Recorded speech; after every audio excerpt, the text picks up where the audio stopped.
알부민도 이젠 마시는 시대. 20대의 활력을 90대까지 지켜라. 남지현 원창의 알부민 2090.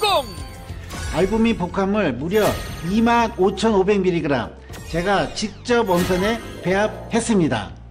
매일 지치고 힘드십니까? 피곤에 쩔어 지내십니까? 그럴 땐 단연코 단 하나, 바로 알부민. 남지현 원장이 직접 배합한 알부민 구원량 12,000mg도 아닌 16,000mg도 아닌 용량 폭탄 실현 무려 25,500mg 가득. 엄선된 알부민은 물론 특허 조성물질 2종까지 제가 심혈을 기울여 직접 배합했습니다. 기존보다 용량도 50% 이상 확 늘린 고용량.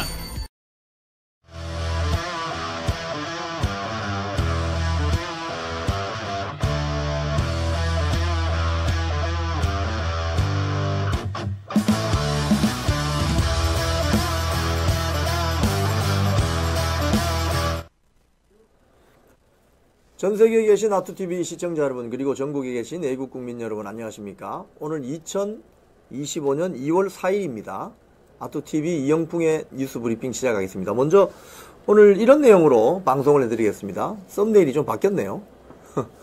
마은혁 임명 연기, 헌재의 졸속 심리. 지금 비판이 오늘 쏟아졌습니다. 그래서 윤석열 대통령 탄핵 사건 심리도 잇따라서 연기될 전망입니다. 3월 중순 넘어갈 수도 있다는 이야기가 나옵니다. 그래서 법원에서 윤석열 대통령이 석방해야 된다, 뭐 이런 이야기까지 나오고 있어요. 그리고 윤석열 대통령 지지율이 51% 돌파했다는 소식입니다. 자, 먼저 펜앤마이크의 여론조사 결과부터 먼저 말씀드리죠. 윤석열 대통령 지지율이 51%를 돌파했습니다. 지금 윤석열 대통령 지지율이 작년 12월 3일 비상계엄을 선포한 이후에 국회에서 1차, 2차 탄핵 소추안 표결이 있었잖아요. 그 이후로 윤석열 대통령 지지율이 갑자기 올라가기 시작했습니다. 사실 윤석열 대통령에 대한 국정 지지율은 비상계엄 사태 이전에는 20% 초반, 참 격세지감을 느낍니다. 당시에 많은 언론에서 뭐라고 했죠? 특히 좌파 언론들은 윤석열 대통령의 국정 지지율이 20%도 안 된다. 드디어 한 자릿수로 내려갈 수도 있다. 뭐 이러면서 사실은 뭐랄까요? 조롱하듯 하는 그런 언론 보도들도 많았거든요. 20%대에 갇혀 있다. 20% 초반이다. 10%로 내려간다. 그런데 지금 보세요. 51%까지 올라갔습니다. 격세지감을 느끼지 않을 수가 없는 건데 참 놀라운 일입니다. 이 내용을 보면은 저기 이제 그래픽을 한번 보겠습니다. 지지한다, 매우 지지한다가 36.2%죠. 매우 지지한다가 36.2%. 그런데 어느 정도 지지한다가 14.9%, 합치면 51.0%입니다. 대단하죠. 지역적으로도 보면은 그 기사 내용에 보면 지역별로 서울은 46.5%. 그러니까 뭐 서울 유권자들의 절반 정도가 윤석열 대통령을 지지한다. 특히 경기 인천 같은 경우는 52.1%나 나옵니다. 지지율이. 그리고 충청 지역은 53.4%. 호남 지역이 42.4나 나옵니다, 여러분. 호남 지역이 비상계엄 사태 이전에 윤석열 대통령 지지율이 한 10% 초반에서 한 중반 정도였거든요. 그런데 지금 42%나 나왔습니다. 놀랍습니다. 대구 경북 53%, 부울경 지역 56%, 강원 제주 52%. 그러니까 전 지역에서 싹 다 올라간 겁니다. 특히 지금 보고 있으면은 수도권 지역하고 호남 지역에서 지지율이 올라갑니다. 이걸 어떻게 여러분 보셔야 됩니까? 이걸 어떻게 봐야 되느냐? 호남 지역에서도 윤석열 대통령의 지지율이, 즉 호남 지역은 민주당 강세 지역이잖아요. 여기서 지금 윤석열 대통령 지지율이 42.4%가 나온다는 말은 숫자는 과학이거든요. 이건 호남 지역 유권자들도 자기들이 봤을 때도 이게 너무한다. 이재명 민주당. 나라를 완전히 절단내려고 한다. 이런 여론이 팽배해지고 있다는 걸 알 수 있습니다. 호남 지역에서 국민의힘 정당이 배출한 대통령이었던 윤석열 대통령. 비상계엄 전에는 잘 몰랐죠. 근데 비상계엄이 나고 본인이 구속되는 저 고초를 각오하면서도 계속 국정 메시지를 내고 있잖아요. 거기에 보면 대한민국을 파괴하려는 반국가 세력이 있다. 근데 처음에 이 이야기가 나왔을 때는 저게 무슨 소리야. 대한민국에 요즘 간첩이 어딨어. 대표적으로 그 정치인 안철수가 본인이 아버지 만나서 그랬잖아요. 제가 한번 흉내를 내볼까요? 아버지 요즘 간첩이 어디 있습니까? 이랬지 않습니까? 근데 지금 민노총 간첩단 사건 많이 잡히죠. 아버지 지금 간첩이 어디 있습니까? 라고 했던 게 안철수 의원입니다. 그런데 민노총 간첩단 사건 바뀌죠. 지금 잡히죠. 15년 징역받고 선고받고 구속됐습니다. 석건호 민노총 조직쟁의국장. 그리고 이틀 전에는 그와 관련된 민노총 전현직 간부 2명이 또 간첩죄로 불구속 기소됐습니다. 국민들은 이 대목에서 이해할 수 없는 것이 현직 대통령은 내란 우두머리 혐의로 구속시키면서 간첩지라고 돌아다니는 민노총 전현직 간부들을 왜 풀어주지? 그것도 불구속 상태에서 재판받을 수 있도록? 이것이 바로 사법부의 사법정의인가? 이런 국민적인 여론이 지금 윤석열 대통령을 향한 아주 강력한 지지율로 나타나고 있는 겁니다. 그렇기 때문에 호남 지역에서 42.4%가 윤석열 대통령을 지지한다고 여론조사 나온 것은 이건 대단히 놀라운 일입니다. 사실은. 굉장히 놀라운 일이에요. 수도권 지역은 지금 40% 중반에서 경기 인천이 52%를 뚫었잖아요. 그러니까 수도권 지역에서 40% 후반과 50% 초반까지 가는 이유는 그동안 광화문 집회, 한남동 관저 집회 등등 해서 강남 로타리 집회, 여의도 집회에서 수도권 곳곳에서 지금 집회가 벌어지고 있거든요. 여기에 지하철 타고 버스 타고 이 집회에 나오시는 분들이 대부분 지하철 타고 버스 타고 나오십니다. 그분들이 집회 현장 왔다가 나가면서 그 여론이 확산되는 거죠. 그러니까 수도권의 윤석열 대통령 지지율이 40% 후반 이상을 훌쩍 뛰어넘는다. 근데 이런 것들이 지금 지방에서도 윤석열 대통령 파면 철회해라. 탄핵 반대한다. 라는 집회가 열리면서 여론이 전국적인 여론으로 확산되는 겁니다. 그렇기 때문에 윤석열 대통령 지지율이 51%를 뚫어버린 거예요. 아마도 이 지지율 조사를 민주당 쪽에서 보고 있으면 좀 공포감을 느끼지 않을까요? 왜냐하면 현직 대통령이라는 분이 본인이 감옥에 구속되는 것을 감수하고 지금 나라가 이렇게 가서는 안 된다고 이야기하잖아요. 이번 탄핵소추안의 큰 기둥은 두 가지입니다. 여러분 아시는 것처럼. 하나는 반국가 세력 또는 의회 폭주로 국정이 마비됐다. 이 비상사태를 알리기 위해서 대통령 본인이 비상계엄을 선포했다. 또 부정선거가 국제적 카르텔에 의해서 움직여지고 있는 것 같다. 그래서 이 실체를 밝혀야 된다. 이거 두 가지입니다. 크게 보면. 그런데 민주당 탄핵소추, 그러니까 국회 탄핵소추 단에서 헌법재판소로 들고 간 것은 내란죄는 빼버렸죠. 그래서 이런 문제들이 알려지면서 많은 국민들이 윤석열 대통령이 이래서 비상계엄을 선포했구나. 이건 비상계엄령이 아니라 계몽령이다. 라는 이야기가 지금 아스팔트 현장에서 나오는 거예요. 그래서 지지율이 반영이 되는 겁니다. 참고로 참 안타깝지만 8년 전 박근혜 대통령 탄핵 정국에서 마지막 지지율은 4%였습니다. 4%. 지금 윤석열 대통령 51%입니다. 어마어마한 지지율이죠. 사실은. 참 놀랍습니다. 펜앤마이크 지지율 이제 51%. 저는 한 55% 정도까지는 충분히 간다고 봐요. 55% 정도까지는. 이런 국면이 계속 진행이 되면 지금 이번에 헌재 재판관들이 어처구니 없는 짓 하는 거 보세요. 이 사실 국민들은 법조 전문가들이 아닙니다. 하지만 8년 전에는 활발하지 않았던 이런 아투TV 같은 유튜브 방송 콘텐츠를 통해서 복잡한 법률적인 상식이 쉽게 설명이 됩니다. 저도 여러분께 쉽게 설명을 해드리잖아요. 그럼 이 방송 보시는 많은 분들이 쉽게 이해를 하고 이 사태의 어떤 실체적 진실에 대해서 알게 되는 거죠. 그래서 그런 여론들이 확산이 되면서 시간은 한 달 반 걸리지만 윤석열 대통령 지지율을 51%까지 끌어올리는 거예요. 그렇다고 저는 봐요. 어느 분이 60%라고 했는데 60%까지 갈 수도 있습니다. 자, 마은혁 이야기 좀 하겠습니다. 어제 헌재가 조선일보 보도입니다. 마은혁 선고 2시간 앞두고 연기.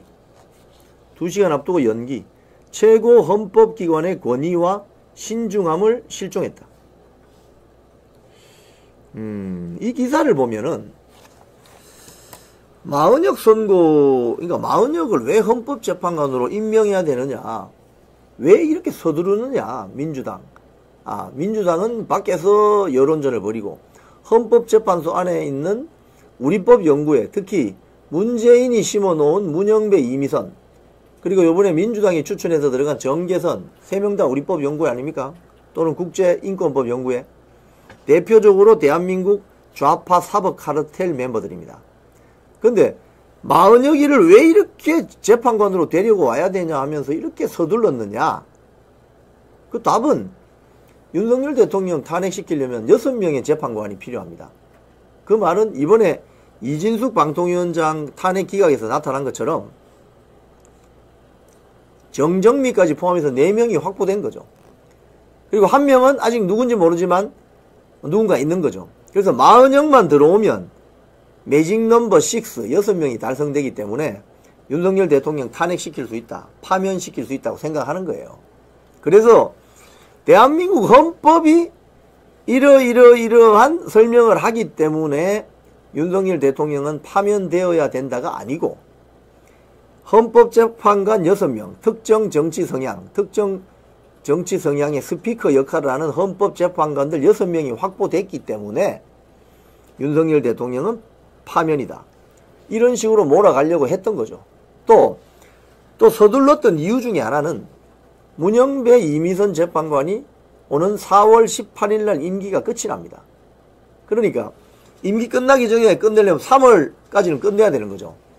근데 문제가 이 마은혁이 사달이 터진 겁니다. 이 마은혁이 임명 여부를 놓고 우원식, 그러니까 이제 지난번 국회에서 정계선 민주당 추천, 조한창 국민의힘 추천, 헌법재판관은 최상목 대통령 권한대행이 임명을 했습니다. 그런데 마은혁은 임명을 안 했죠. 왜? 마은혁에 대해서는 문제가 있습니다. 첫 번째 문제, 여야 합의가 안 된 후보다, 이런 주장을 최상목 권한대행이 이야기를 했습니다. 여야 간에 합의가 되지 않았다. 그러니까 민주당이 일방적으로 추천한 거다. 여야 합의 안 했다. 국민의힘은 합의해 준 적이 없다. 이런 거죠.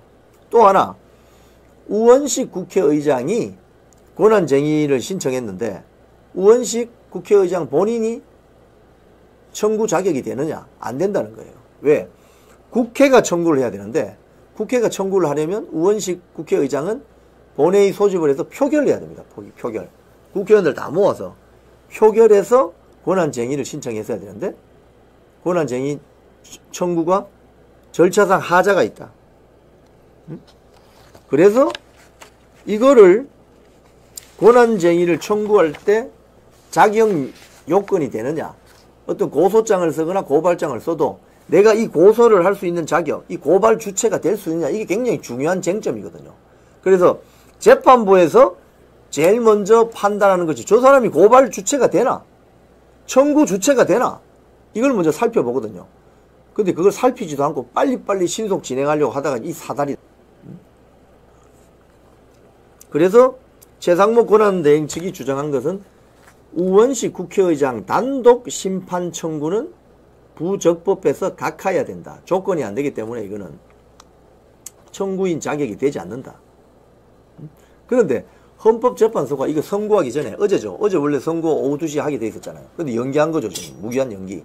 그런데 그럼 헌법재판소가 이걸 청구인 적격 문제를 검토했어야 되잖아요. 검토 안 했다는 소리죠. 그런데 통상적으로 이 선고 판결문을 쓰려면 선고일보다 한 일주일 전부터 써내려갑니다. 근데 써내려가다가 결정적인 하자를 발견한 거죠. 이렇게 지금 졸속으로 처리하고 있다는 소리입니다. 그리고 안에서 헌법재판관, 재판관들 사이에서도 지금 이견이 나오는 것 같아요. 이진숙 방통위원장 탄핵 기각될 때도 보면 4대4가 나왔지 않습니까? 그러니까 이진숙 방통위원장 탄핵에 반대하는 4명의 헌법재판관이 있는 거죠. 그죠? 우리 헌법재판관 그래픽이 있습니까? 한번 보여주실래요?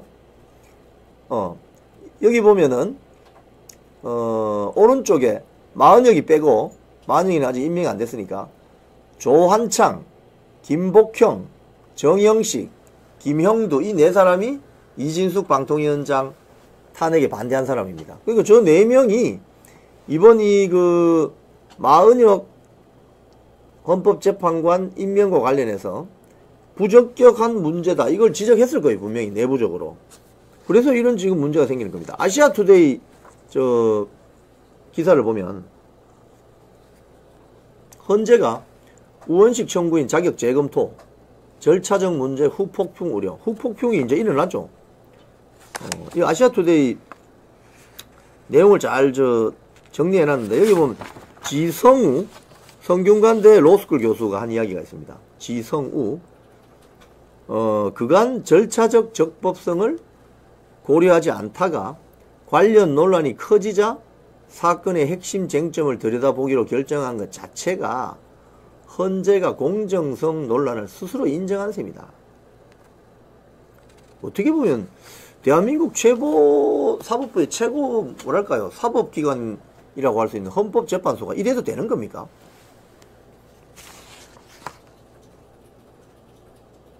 자격 문제를 검토를 하지 않고 이렇게 해도 되냐 이거죠.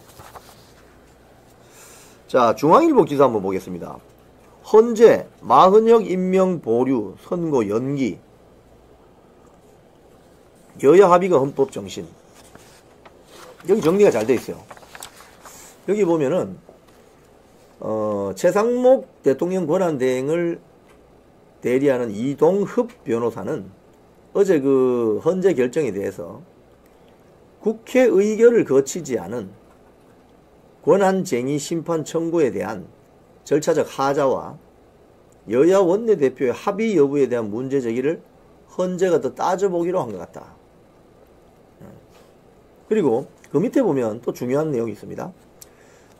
헌재 재판관은 대통령이 임명한다, 이렇게 되어 있습니다. 즉 헌법재판소 재판관은 대통령이 임명한다. 그게 헌법 111조예요.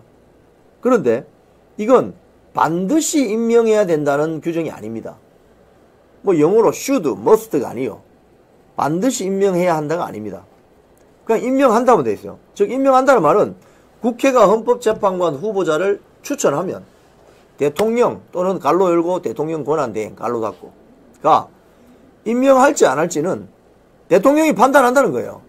즉 국회의 추천 행위는 추천을 해서 이게 위헌이다 아니다, 이번에 이제 이 선고를 하려고 했죠, 어제. 그 선고 결과가 나와도 그건 헌법재판소가 대통령에게 던지는 정치적 권고일 뿐이다라는 게 법조계 해석입니다. 그러니까 대통령이나 대통령 권한대행이 무조건 임명을 강행할 필요가 없다는 겁니다. 그 이야기입니다, 그 이야기. 자, 그 다음에 세 번째로 헌법재판관 추천 마은혁 같은 경우 여야 합의로 이루어지지 않은 점을 적극적으로 부각하고 있다.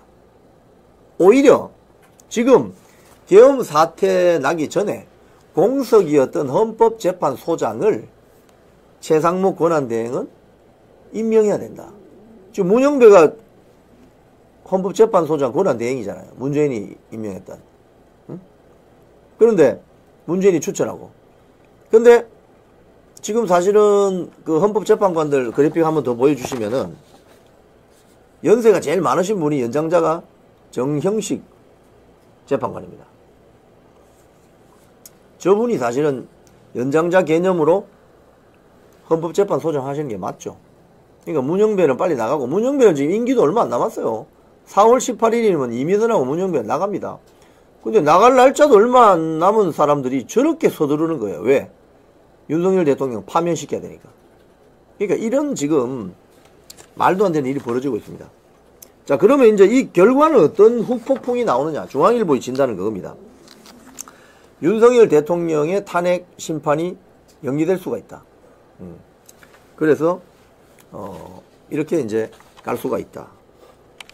그러면 보통 지금 2월 말 3월 초로 생각했는데 3월 중순까지 넘어갈 가능성이 있다. 이렇게 보는 거죠. 3월 중순까지 윤석열 대통령 탄핵 심판 사건이 갈 수도 있다. 그런데 여러분, 윤석열 대통령의 탄핵 심판 사건은 12월 중순, 작년 12월 중순에 접수됐습니다. 그리고 훈시 규정에 따라서 6개월, 최장 6개월 동안 탄핵 심판 심리를 할 수 있어요. 즉 그 말은 6월 중순까지 할 수 있다는 소리입니다. 또 훈시 규정이기 때문에 사실관계를 더 알아보려면 7월, 8월, 뭐 연말까지 해도 된다는 소리입니다. 엄격하게 말하면. 그런데 문영배, 이미선, 정계선 이런 우리법 연구회가 주도가 되어서 문영배, 이미선이 나가기 전인 4월 18일 이전에 3월 안에 끝내려고 하는 거죠. 이게 지금 어제의 그 선고 연기로 윤석열 대통령 탄핵 심판이 지금 3월 중순 이후까지로 연기될 수 있다. 이 소리입니다. 그러면 이 소리는 그 사이에 이재명의 공직선거법 2심 선고가 빠르면 2월, 3월 초까지 날 것 같은데 윤석열 대통령 탄핵 심판 결론이 나기 전에 이재명의 공직선거법 2심 선고가 만약에 징역형이 1년 1심 선고에서 징역형이었잖아요. 징역형이 유지되는 2심 선고가 나온다. 대법원 가서 뒤집어질 확률은 거의 떨어지거든요. 그럼 어떻게 되느냐. 이재명은 향후 10년간 어떤 선거에도 나올 수가 없다. 피선거권이 제한됩니다. 그러면 난리가 나겠죠. 아마 그때 그런 결과가 나오면 그때부터는 헌재도 야 이거 뭐 빨리 할 필요 없네 이렇게 될 수도 있습니다. 뭐 이런 지금 후폭풍이 생각됩니다. 자, 그리고 또 하나 더 있어요. 이 조선일보 보는데요. 마은혁 결론 늦어질 듯. 윤 탄핵 심판 선고 참여된 혼란도 커진다. 이게 무슨 소리냐면요. 마은혁이 만약에 이런 식으로 무리수를 두어서 임명이 된다고 칩시다.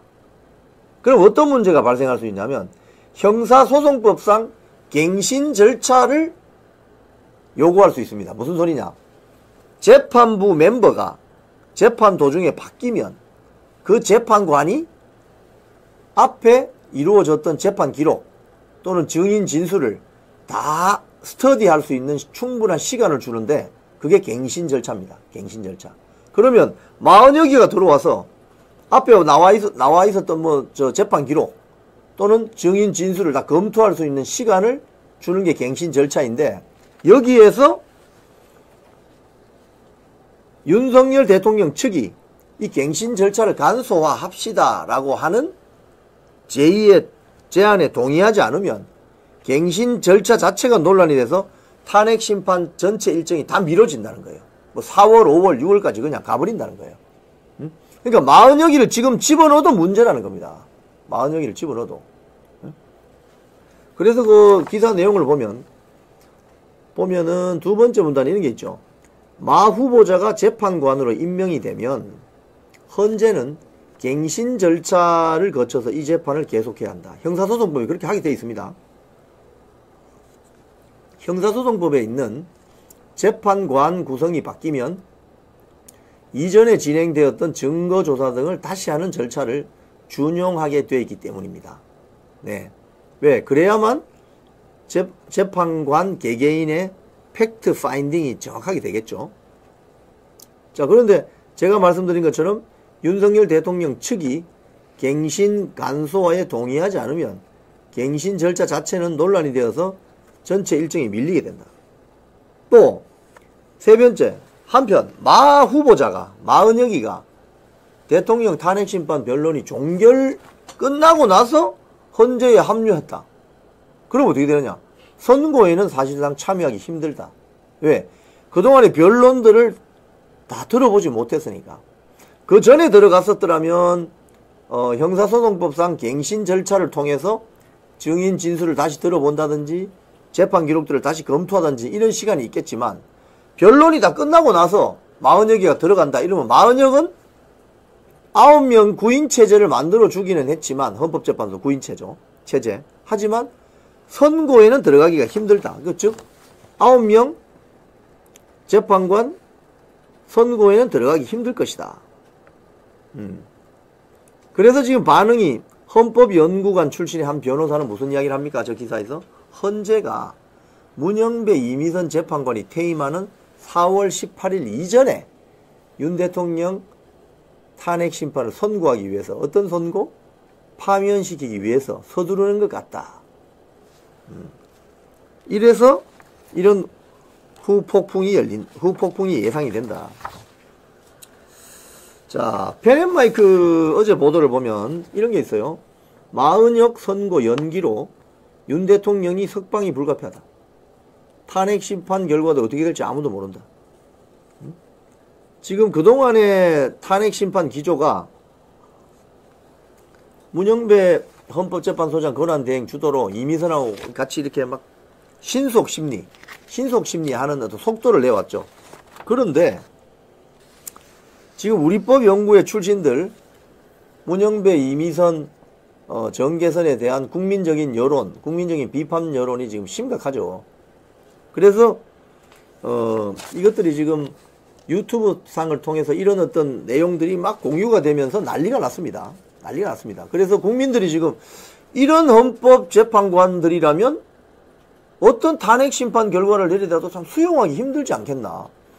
헌법재판관들 자체가 좌파 법조 카르텔의 멤버들이고, 뭐 본인의 여동생은 윤석열 대통령 탄핵 추진위원회 부위원장이고, 이미선의 여동생 이상희 변호사, 또 정계선의 남편은 황필규 변호사인데 국회 탄핵소추단 단에 일하고 있는 김희수 변호사의 또 같은 공익법무재단의 멤버고, 김희수는 정청래하고 일을 하고 있고, 그죠? 또 문영배는 이재명하고 SNS 친구고, 그러니까 누가 이거를 납득할 수 있겠어요? 또 정정민은 우리법연구회나 국제인권법연구회 멤버는 아니지만 그동안 판결을 해온 거 보면 굉장히 약간 급진 좌파에 가까운 그런 평가를 받기도 한다 이거예요. 그러니까 이런 사람 지금 4명이 딱 자리를 차고 앉아서 40여까지 집어넣으면 이 공정하고 객관적이고 헌법에 근거한 판결이 나오겠느냐, 이런 비판이 나오는 거죠. 그래서 이렇게 되면은 법원은 지금 일단 윤석열 대통령 탄핵 심리가 계속 늦춰지면은 석방해야 된다. 왜? 내란 우두머리 혐의로 형사 소송에서 재판도 받아야 되고, 탄핵 심판 재판도 받아야 되고, 이거 어떻게 방어권이 이게 보장이 됩니까? 그 구치소 안에 갇혀가지고. 일단 석방이 되어서 충분한 방어권을 행사할 수 있도록 해줘야 된다. 뭐 이런 지금 지적이 나오는 거죠. 자, 이런 가운데 뉴데일리 보도가 하나 나왔는데요. 마은혁이 인민노련, 이 인민노련 1989년 35년 전에 조직 강령 개정본을 뉴데일리가 입수를 했어요. 여기 보면은 6.25 전쟁이 미국 때문에 일어났다 이렇게 되어 있습니다. 그 밑에 한번 사진 보시면은 아주 누런색으로 35년 전 강령입니다. 저게 인천지역 민주노동자연맹, 그러니까 인민노련 강령인데, 저기 보면은 6.25 전쟁의 원인이 뭐냐? 인민노련은 1989년 2월 20일 개정된 강령에서 한국 전쟁이 벌어진 배경에 대해서 쭉 설명을 합니다. 시청자 여러분, 한국 전쟁이 왜 일어났는지 아세요? 김일성이가 모스크바 가서 스탈린을 만났습니다.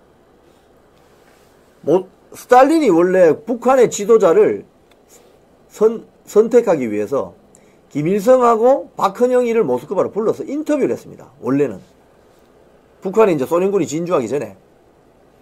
근데 박헌영이는 꼬장꼬장해서 말을 잘 안 들을 것 같았거든요. 그래서 김일성을 지목한 겁니다. 김일성은 원래 중국 공산당 팔로군 쪽에서 활동을 하다가 러시아로 넘어가서 러시아 소련군 88여단의 대위 장교로 복무를 했거든요. 그래서 소련군들이 호감을 갖고 있었죠. 그래서 30대 중반에 아주 젊은 사람을 김일성 장군이다 이렇게 해서 만주 지역에서 독립투쟁했던 김일성이다 이렇게 해서 프로파간다를 해서 북한의 지도자를 앉힌 겁니다. 그런 김일성이 모스크바 가서 스탈린에게 탱크 좀 주세요. 그랬더니 스탈린이 지원을 해주죠. 그리고 스탈린이 중국 모태똥에게 그렇게 이야기를 하죠. 전쟁 나면은 중국 인민해방군을 좀 도와줘라. 이게 비밀에 붙여져 있다가 1990년 소비에트 공화국이 무너진 다음에 KGB 비밀 문서가 다 보안 해제가 됐습니다. 그래서 그 문서를 통해서 다 나타났어요. 한국전쟁 그 발발 원인이 뭐냐? 김일성이가 대한민국을 적화시키기 위해서 소련에 찾아가서 스탈린에게 탱크 받고 중국 인민해방군 그 병력을 지원받으면서 1950년 6월 25일 새벽에 벌어진 거예요. 그게 6.25 전쟁의 발발 원인입니다. 그런데 마은여기가 35년 전에 활동했다는 이 인민노련에서는 뭐라고 되어 있느냐? 우익 반동 세력은 미제가 이 북한 애들이 잘 쓰는 말입니다. 미제국주의를 줄여서 미제라고 하죠. 미제국주의의 비호와 지원 아래 이남, 이것도 보세요. 표현도 보세요. 이남이라고 하는 그 기준은 어디냐? 평양이거든요. 그러니까 이자들의 가슴 속에 있는 조국은 평양인 겁니다. 북조선 노동당인 거예요. 이자들의 조국은 북조선 노동당입니다. 이남의 친미적 자본가 정권, 이승만 정권을 인정하지 않고, 어쩌고 저쩌고, 혁명적 민중은 불굴의 무장 항쟁을 계속 전개했다. 이거 빨치산 논리 아닙니까? 즉, 인민노련은 대한민국은 태어나지 말았어야 될 나라라고 생각하는 거예요. 대한민국은 태어나면 안 되는 나라였어. 그래서 이 인민노련을 비롯한 대한민국 종북 주사파들은 이승만 대통령을 그렇게 증오합니다. 왜? 이승만만 없었으면 김일성 장군이 대한민국을 적화통일했을 텐데 이렇게 생각하는 거예요. 그게 이자들의 조직 강령문에 나오는 거예요.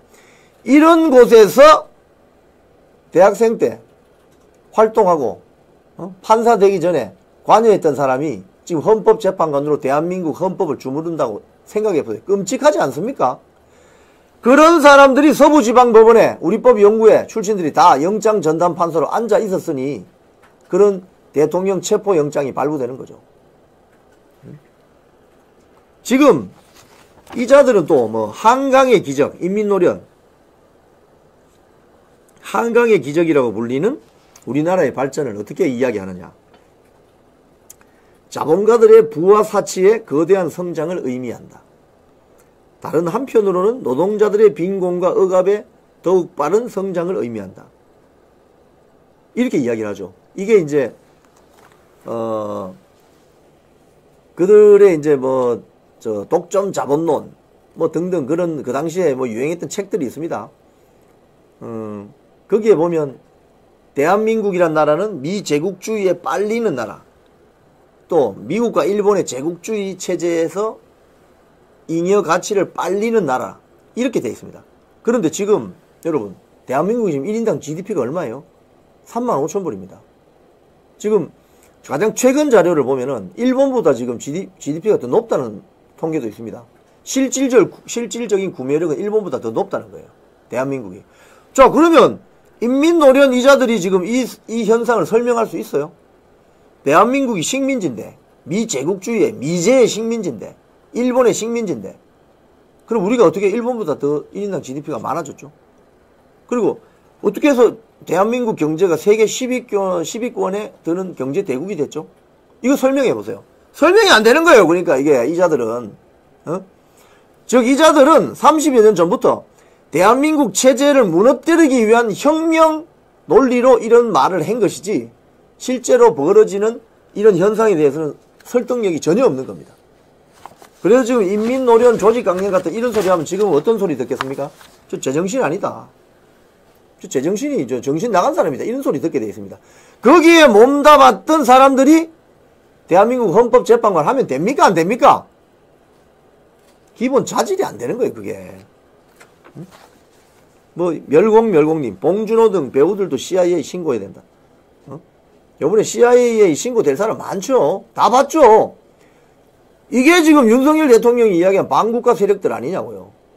아니, 자기가 태어난 나라에 대한 고마움이나 자기가 태어난 나라에 대한 어떤 봉사 정신은 없고, 시간만 하면 자기 나라 안 좋게 이야기하고 폄훼하고 증오하고 태어나지 말았어야 될 나라라고 생각하면서 지들 자식들은 다 미국에 보내놓잖아요. 도대체 이 가증스러운 두 얼굴의 민낯을 어떻게 이해해야 되겠습니까? 이 자들을? 응? 아마도 대한민국 전쟁 나면 좀 비행기 타고 다 도망가겠죠. 응? 자기 자식들이 있는 미국으로. 그러니까 이번 기회에 CIA 신고 다 들어가야 되는 거예요. 이런 자들은. 자, 언론의 사설 한번 보죠. 어제 헌재의 이런 졸속 심리 절차에 대한 이것에 대해서 조선일보가 비판, 중앙일보고요. 헌재에 거듭되고 경솔하고 정파적인 행태. 조선일보는 이렇게 비판이라도 했습니다. 중앙일보 한번 볼까요? 제목. 헌재는 졸속 논란 해소를, 최대행은 헌재 결정 존중을. 이 중앙일보 기사는 대표적으로 아주 비겁한 사설입니다. 무슨 소리냐? 졸속 논란 해소하라고 헌재도 까면서 최상목 대행에게 헌재가 앞으로 마은혁이를 후보로 추천하면 무조건 임명해야 된다, 이 소리입니다. 그런데 많은 법조인들이 이야기합니다. 아니, 대통령이 임명한다라고 되어 있지 임명하여야 한다고 되어 있지 않기 때문에 국회가 추천해도 대통령은 임명하지 않을 수도 있습니다.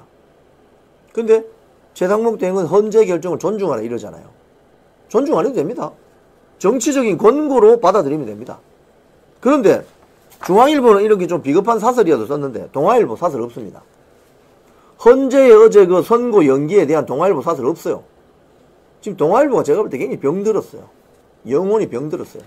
뭐 보수우파 정론지라면서 한겨레 경향이 여기 이 탄핵 심판 사태에 대해서 어떤 비판적인 기사 쓰는 거 우리 이해합니다. 왜? 그 좌파 신문들이니까. 동아일보 우파 신문 아닙니다. 저거 이번에 보면은 지금 제가 방송하는 아시아투데이가 훨씬 선명성이 있어요. 차라리 비교해 보면 사설도 없어요. 사설도 헌재의 저는 졸속 심리에 대해서. 그런데 오늘 조선일보가 동아일보가 검찰의 그 비상계엄 공소장 전문을 공개했어요. 여기 보면은 12.3 비상계엄 관련 윤석열 대통령 관련 공소장 전문을 공개합니다. 이렇게 해가지고 무려 A4 용지 101페이지짜리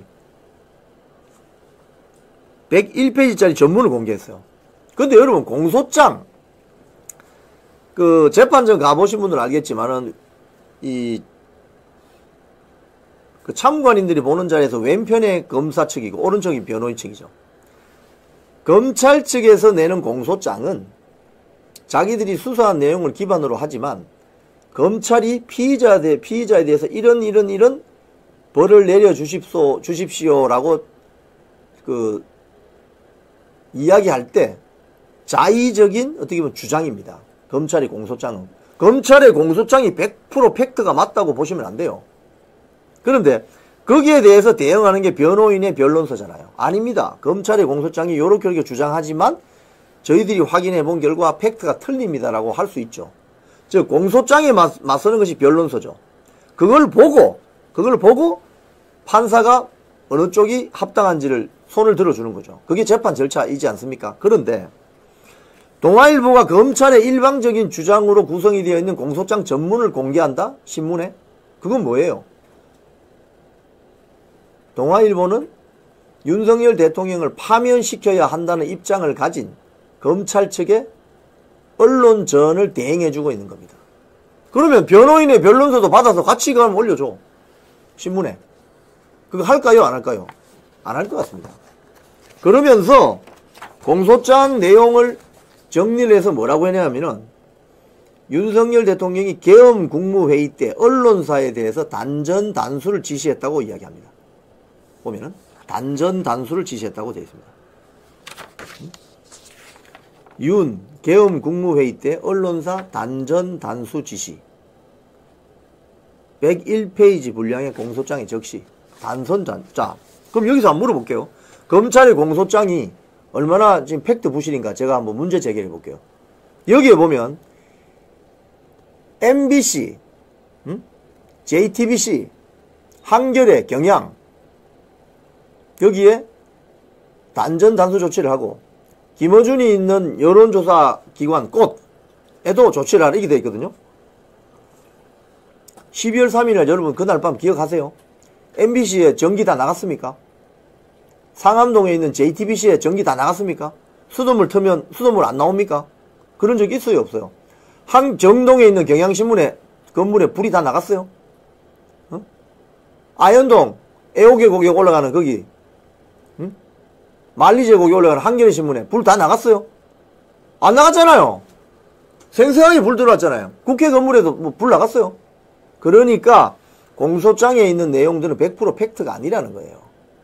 근데 이걸 동아일보가 전문을 실어가지고 여론전을 한다? 이거 완전히 검찰의 하수인인 거죠, 사실은. 이 부끄러워야 되는 겁니다. 검찰 공소장 내용을 입수했으면 그 중에 가장 신뢰할 만한 내용들을 일부를 발췌해서 보도할 수는 있죠. 그리고 그 보도를 하면 그와 반론, 변호인단은 거기에 대해서 이렇게 주장을 한다. 고 해서 신문을 읽는 독자들이 합리적으로 판단할 수 있는 근거를 마련해 줘야 되잖아요. 그게 언론의 역할이잖아요. 그런데 언론이 어느 한쪽에 일방적으로 편든다. 그거 언론 아닙니다. 선전선동 매체입니다. 응? 옛날 뭐 소련시대 때 프라우다지. 응? 또 뭐 독일 나치가 썼던 뭐 돌격대 만든 신문. 그런 거랑 똑같은 거예요. 조선중앙통신, 인민일보 이런 거랑 똑같이 되는 겁니다. 이 방송 보시는 동아일보 관계자 여러분들 계시면 굉장히 여러분들 지금 반성하셔야 돼요. 동아일보가 언제부터 검찰의 공소장을 100% 다 신문에 게재하고 변호인단에 반론은 실어주지 않는 이런 편파적인 선전 매체가 됐어요? 반성하시기 바랍니다. 동아일보는 지금. FN 파이낸셜 투데이 한번 봅시다. 검찰 공소장을 왜 믿을 수 없느냐? 100% 확인해 봐야 되느냐 하면 이런 겁니다. 자꾸 말 바꾸는 곽종근의 옥중 노트 믿을 수 있을까? 이런 기사가 있습니다. 여기 보면은 MBC가 곽종근 전 특수전 사령관 자필 진술서를 입수했다면서 특종을 보도했다. 그런데 이 파이낸스 투데이의 기사 내용은 그렇습니다. 이 곽종근 옥중 노트를 믿을 수가 없다. 왜? 왜 믿을 수 없느냐? 저 곽종근 저 사령관이 국회 와가지고 군복 입고 민주당 김병주, 박선원 의원이 하는 유튜브에 나가서 뭐라고 했어요? 아, 그때 뭐 윤석열 대통령 쪽에서 뭐 요원들을 빼내라고 했어요. 하여튼 그 요원이란 말은 군인들이란 말이거든요.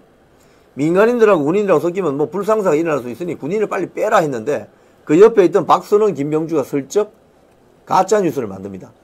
의원을 빼라고 했다고요? 요원이 의원이 됩니다. 아, 국회의원을 빼라고 했다고? 드러내라고 했다고? 이렇게 가짜뉴스를 만듭니다. 그게 당사자가 지금 곽종근입니다. 근데 저런 곽종근을 어떻게 믿어요? 곽종근 같은 저런 사람이 검찰에 불려가서 이야기한 거를 진술조서 마련해가지고 공소장을 만들었는데 그걸 어떻게 100% 믿느냐고. 바로 그런 겁니다.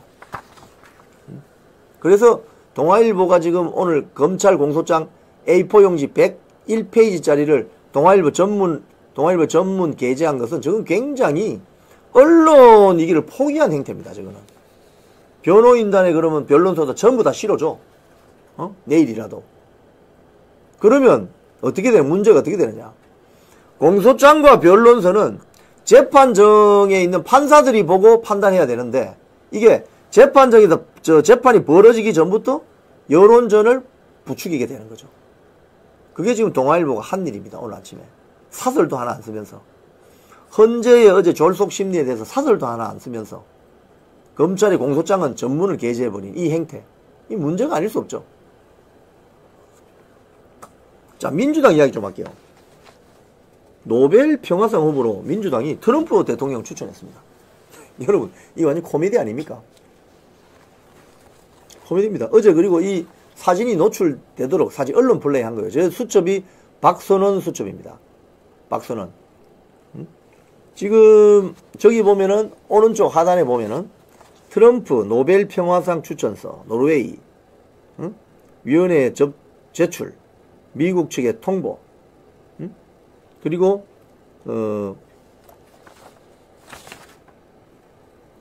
문정인 연세대 명예 특임 교수와 오찬 뭐 이런 거 이걸 누구 앞에서 저 수첩을 보이느냐 하면 이재명 민주당 대표 김민석 민주당 수석 최고위원 앞에서 저 수첩을 딱 꺼냅니다. 그러니까 사진 기자들이 그 위에서 지켜보고 있다가 망원 렌즈로 당겨서 찍죠. 한참 들고 있습니다. 지금 뭔 소리냐?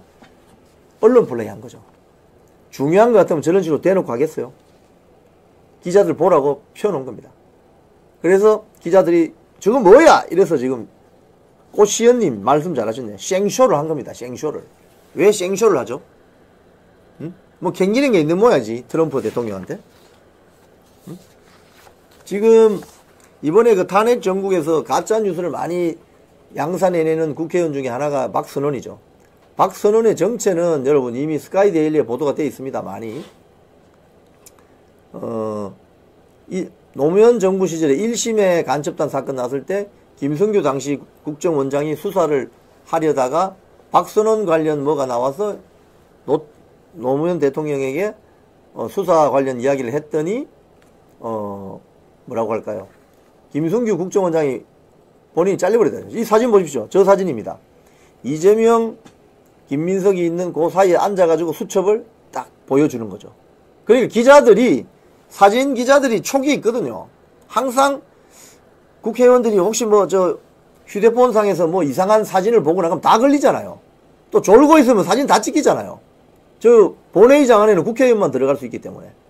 그래서 사진 기자들이 망원 렌즈로 가지고 딱 땡기고 있는데 박선원이 김민석하고 이재명 사이에 앉아서 사진 기자를 찍으라고 생쇼를 한 겁니다. 생쇼를 한 겁니다. 자, 이렇게 갑작스럽게 우클릭 행보하는 아시아투데이 기사 한번 보겠습니다. 갑작스런 이재명의 우클릭 행보. 이 기사 보면은 네, 방금 그 기사입니다. 갑작스런 우클릭 행보. 이재명이 갑자기 왜 이럴까? 지금 우클릭 행보, 뭐 52시간 저거는 뭐 반도체법, 반도체 특별법 관련해서 노동시간 토론에서 52시간을 꼭 굳이 묶어둘 필요 있나 이렇게 이야기해서 싸해졌다는 거예요. 싸늘해졌다는 거예요. 근데 지금 이재명이 며칠 전에도 그런 이야기를 했죠. 앞으로 미국하고 잘 지내야 되고 뭐 한미일 안보가 어떻게 돼야 되고 뭐 이상한 소리를 하죠. 이게 왜 거짓말이냐? 이재명이 그동안 뭐라고 했습니까?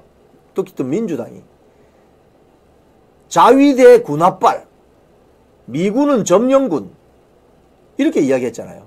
근데 지금 앞으로는 그럼 미국하고 잘 지낸다고? 일본하고 뭐 협력관계를 잘 해야 된다고?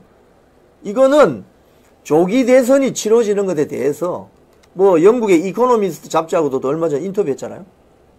미군은 점령군이라면서 자위대 군합발이라면서 토착 왜구라면서 그랬던 자들이 왜 갑자기 외신을 통해서 아주 친화적인 내용을 인터뷰하죠? 한마디로 생쇼하는 거죠. 다 알죠? 그게 거짓말인지. 자, 요거 한번 오늘 언급을 좀 하겠습니다. 어제 보도를 보면 1973년생 한동훈 측 언더 73 유튜브 시작 뭐 이런 게 있습니다. 저 제일 왼쪽에 앉아있는 게 울산 남구갑 김상욱이고 뭐 중간에 있는 사람은 인천에 있는 박상수 변호사고 뭐 등등 친한동훈 계열 국회의원들이죠. 국회의원들이나 당협위원장들이죠. 근데 언더 73이라는 73년 그러니까 한동훈이가 73년생이죠. 73년 밑으로 나이가 적은 사람들끼리 세대교체 해보자. 뭐 이런 걸 하면서 결국 한동훈이 전격 다시 정치 무대에 복귀한다. 그 지금 냄새를 피우고 있다. 뭐 이런 기사입니다. 뭐 정치를 하든지 말든지 그건 본인이 알아서 하는 거고. 자, 그 다음에 40세 이준석 세대교체로 정치 판가리 이런 기사도 있습니다. 사실상 대권 도전 선언. 그러니까 이준석 씨가 지금 이제 만 40세가 되니까 대통령 후보 신청할 수 있는 자격이 주어지거든요. 정치 판가리를 하겠다. 불판을 갈아버리겠다. 불판 간다 이 소리는 고 노회찬 진보신당입니까 그때? 그 의원이 한 이야기인데. 자, 근데 여기서 제가 뭐 한동훈이든 이준석이든 뭐 세대 교체론을 주장하는 젊은 정치인들에게 한 말씀 드리면 이 연합뉴스 보도를 한번 보세요. 득세하는 스트롱맨. 트럼프 재선 노리고 푸틴, 시진핑 장기 집권. 자, 전 세계가 지금 1990년 소비에트 체제가 해체되고 나서 평화 시기가 한 30년 있었습니다. 그 시기에는 세대 교체론이 일어나면서 젊은 정치 지도자가 많이 나타났어요. 2000년 초반에 영국의 토니 블레어 노동당, 그죠? 훨씬 그 전이지만 존 F 케네디 등등, 오바마, 미국의 오바마 대통령, 이렇게 젊은 세대의 정치인들이 나타났었습니다, 실제로. 근데 지금 세상이 돌아가는 거 보세요. 저 밑에 사진을 보시면 푸틴이 지금 나이가 몇 살인지 아십니까? 푸틴이 1952년생이니까 73세입니다. 73세. 그리고 시진핑이 1953년생. 74세. 트럼프가 1946년생. 79세입니다. 스트롱 올드맨 정치 지도자 시대가 열린 거예요. 이걸 아셔야 됩니다. 근데 왜 이런 시대가 열렸느냐? 신냉전 시대가 우리 눈앞에 온 겁니다. 30여 년 전에 소비에트 체제가 1990년 무너지면서 열렸던 탈냉전 시대가 이제 새로운 신냉전 시대로 돌입한 거예요. 프란시스 후쿠야마라는 역사학자가 그 당시에 쓴 책이 역사의 종말입니다. 즉 전체주의 공산당 체제는 자유민주주의 체제하고 격돌을 했는데 결국 져버렸고 역사의 뒤안길로 사라지고 인류가 유일하게 가지고 있는 정치체제는 자유민주주의 체제다 라고 선언한 책이 바로 역사의 종말이라는 책의 결론입니다. 그런데 그 책이 나온 지 30여 년 만에 새로운 신냉전이 시작된 거예요. 그래서 대륙 쪽에 붙어있는 러시아, 중국, 북한 같은 이런 체제에서 소위 말해서 나이 많고 독재자 스타일의 지도자들이 나타나기 시작한 겁니다. 그래서 지금 미국이란 나라의 미국 국민들이 트럼프라는 아주 엄격한 원칙론자를 대통령으로 만든 거예요. 그럼 앞으로 대한민국의 정치 지도자도 그렇게 갈 가능성이 아주 높습니다. 이런 와중에 지금 윤석열 대통령 탄핵 전국이 터진 겁니다.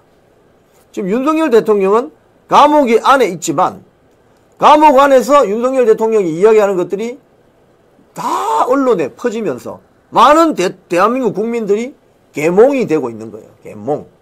여러분 계몽이란 말이 무슨 말인지 아시죠? 영어로 치면 enlightenment입니다. 빛을 비추어서 밝게 한다 이 말입니다. 어두웠는데 어두워가지고 잘 안 보이던 것이 빛을 비추어가지고 enlightenment. 빛을 비추어서 환하게 밝아진다 이 소리입니다. 윤석열 대통령이 이번에 비상계엄을 선언하면서 많은 국민들이 알게 됐습니다. 대한민국이 간첩이 이렇게 많나? 반국가 세력이 이렇게 바글바글 했나? 간첩죄 개정하자고 하는데 민주당이 반대했잖아요. 그런 민주당을 보면서 국민들은 무슨 생각을 했겠습니까? 아, 대한민국을 무너뜨리려고 하는 반국가 세력이 있구나. 그리고 친중 세력이 있구나. 친러시아 세력이 있구나. 친북 세력이 대한민국에서 활개치는구나. 이걸 다 묶어서 반국가 세력으로 통칭할 수 있는 거죠. 그걸 윤석열 대통령이 비상계엄을 선포하면서 이거 국민들이 알게 된 겁니다. 그리고 부정선거 이것도 좀 문제가 있구나. 그래서 이거 한번 판단을 받아보자. 많은 국민들이 그렇게 생각하고 있는 거예요. 그렇기 때문에 지금 윤석열 대통령이 감옥에 오늘 영하 15도입니다. 서울이 지금. 구치소안이 엄청 추울 거예요. 거기 앉아서 본인이 희생하고 있지만 국민들을 향해서 메시지를 내놓고 있는 겁니다. 이런 와중에 초선 또는 초선도 아닌 아주 어떻게 보면 애송이라고 할 수 있죠. 이런 정치인들이 생물학적 나이가 젊다고 40대 됐다고 이제 생물학적 나이가 젊다는 이유만으로 내가 차세대 국가 지도자가 될 수 있다고 생각하면 꿈 깨시기 바랍니다. 그건. 왜? 대한민국은요. 한반도 천동설만을 믿는 사람들로만 구성된 게 아니에요. 세계는 대한민국을 중심으로 돌아가는 게 아닙니다. 대한민국 주변에는 4대 강대국이 있어요. 러시아, 중국, 미국, 일본. 4대 강대국이 어떻게 돌아가는가를 보고 우리가 차기 국가 지도자를 정해야 되는 거예요. 그래야만 대한민국에 처한 이 난관을 돌파할 수 있는 지도자가 나올 수 있습니다. 그래서 제발 참 죄송한 이야기지만 기사에 언론 보도가 됐기 때문에 언더 73, 40대 기술원 그건요 다 철진한 이야기입니다. 꿈 깨시기 바랍니다. 차기 대한민국 지도자는 아마 강력한 스트롱맨십을 가진 사람이 나타날 겁니다. 저는 그렇게 전망합니다. 자, 오늘 뉴스 브리핑 정리하면서 광고 하나 드리겠습니다. 알부민 광고 드립니다. 제가 하나 따서 마시겠습니다. 이게 먹어보니까 면역력 증강에 되게 좋은 것 같아요. 이 알부민은요, 오늘처럼 이렇게 영하 15도 이렇게 내려갈 때, 면역력이 떨어질 때, 쉽게 마실 수 있고 빠른 효과를 볼 수 있다고 합니다. 이 알부민은 간에서 만들어지는 혈관 단백질 성분이랍니다. 근육량 늘려주고 면역력 증진시켜줍니다. 평소 피로하거나 야근 잦으시는 분들, 뭐 술 많이 드시는 분들 좋다고 합니다. 아투TV 구독자들에게는 특가 행사 있습니다. 2박스를 사시면 1박스는 거저 드립니다. 밑에 번호 있죠? 1522-2429 이쪽으로 전화하시면 되겠습니다. 자, 오늘 이영풍의 뉴스 브리핑 여기까지 하겠습니다. 내일 11시에 또 뵙도록 하겠습니다. 많이 춥습니다, 여러분. 옷 단단히 입으시고 건강관리 잘 하셔가지고 내일 11시 아투TV에서 또 뵙도록 하겠습니다. 고맙습니다.